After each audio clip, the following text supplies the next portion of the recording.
Good morning. I'm Bob Rubin, and on behalf of all my colleagues at the Hamilton Project, let me welcome you to our discussion today, entitled From Prison to Work, Overcoming Barriers to Reentry.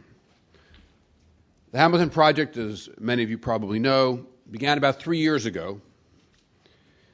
And our objective was to set forth an economic strategy for our country, an economic strategy to enable us to thrive in a global economy that is undergoing transformational change of historic importance. More recently, we've had a number of events, a number of panels that have dealt with the immediate financial crisis. We've had discussions of fiscal stimulus, we've had discussions of mortgage renegotiation, we've had discussions of the terrible conditions that are affecting so many Americans today and what kinds of policy responses might be effective in relation to that.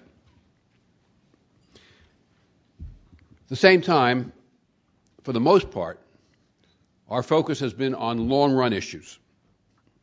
In that respect, we believe the United States, with its flexibility, its dynamism, has many advantages in the global economy.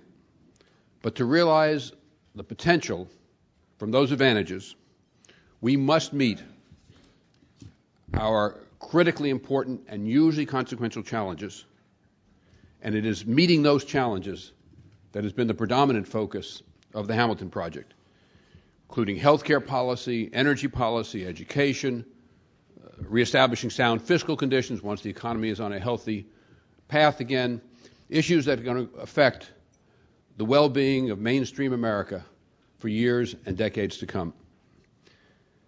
To discuss these subjects, we've had periodic events with papers that were subject to rigorous academic review and truly distinguished panels of academics and policy experts. Today's subject, prisoner reentry, is a little different than anything else we've done at the Hamilton Project. And it is not only a serious social and moral issue, though I'm sure all of us here today think it is exactly that, but it is also an immensely important economic issue. With over 2.25 million Americans incarcerated, and hundreds of thousands of people released each year.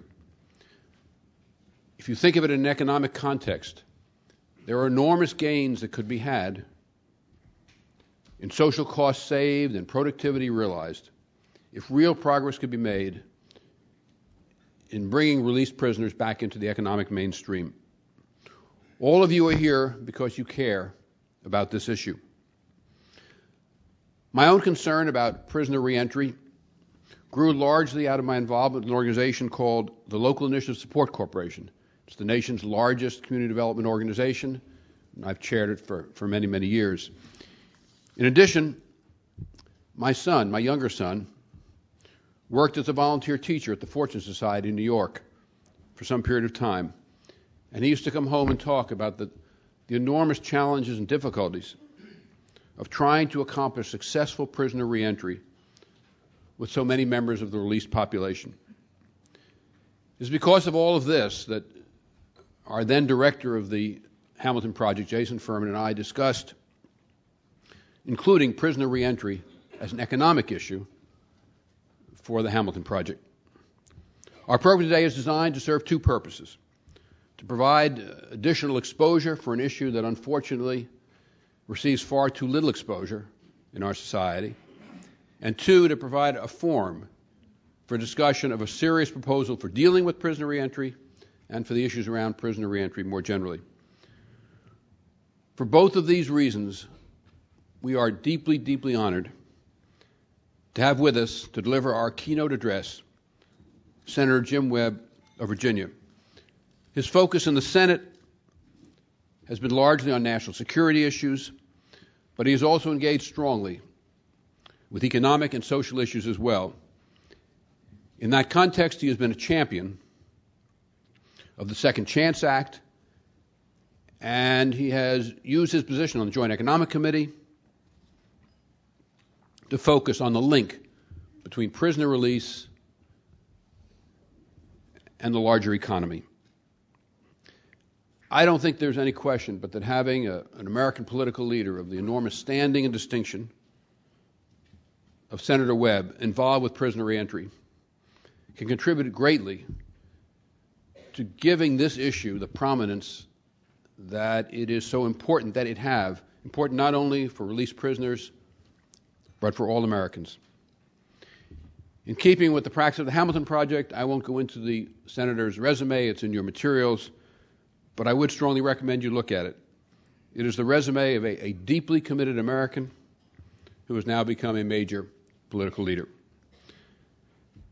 After Senator Webb's address, Doug Elmendorf, the director of the Hamilton Project, who was sitting right here, he changed his mind, he's sitting down here, will come to the stage and moderate a Q&A discussion with the audience. And then after that, we'll have a policy roundtable. At our roundtable, Bruce Western of the Sociology Department of Harvard, who also teaches the Kennedy School, will provide an overview of a new proposal on prisoner reentry that will be then released as a Hamilton Project paper. Then we'll have a panel of experts who will discuss both that paper and the issues more generally around prisoner release. Let me briefly introduce the members of the panel, though again, I'll not go into their resumes, they're in your materials, but it is a truly distinguished panel. I've already mentioned Bruce Western. Let me just add that his work focuses on linking, or on the link, between incarceration and social and economic inequality in America. Scott Anders, the Assistant Deputy Chief of the U.S. Probation Office of the Eastern District of Missouri, will be with us.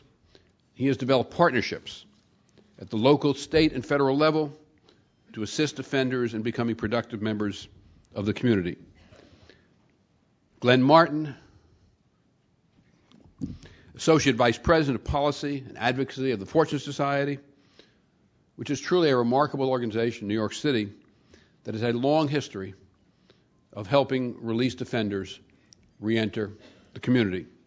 As a final member of our panel, we have Michael Thomas, prosecuting attorney, Saginaw County, Michigan. Mr. Thomas was named 2008 Michigan Crime Victim Advocate of the Year. He's also co-chair of the Corrections and Reentry Committee of the National District Attorney Association. And finally, we have as our moderator, Doug Elmendorf, director of the Hamilton Project. Doug is a highly distinguished economist, a highly respected economist, who has served at the U.S. Treasury Department, the Federal Reserve Board, the White House Council of Economic Advisors, and the Congressional Budget Office. Doug is not unfamiliar with economic policy. Doug has also done an excellent job in managing our Hamilton Project. Let me also express my appreciation, the appreciation of all of us, to Doug and to Karen Anderson, the managing director of the Hamilton Project, for putting together what is really a terrific, terrific program on a very, very important subject.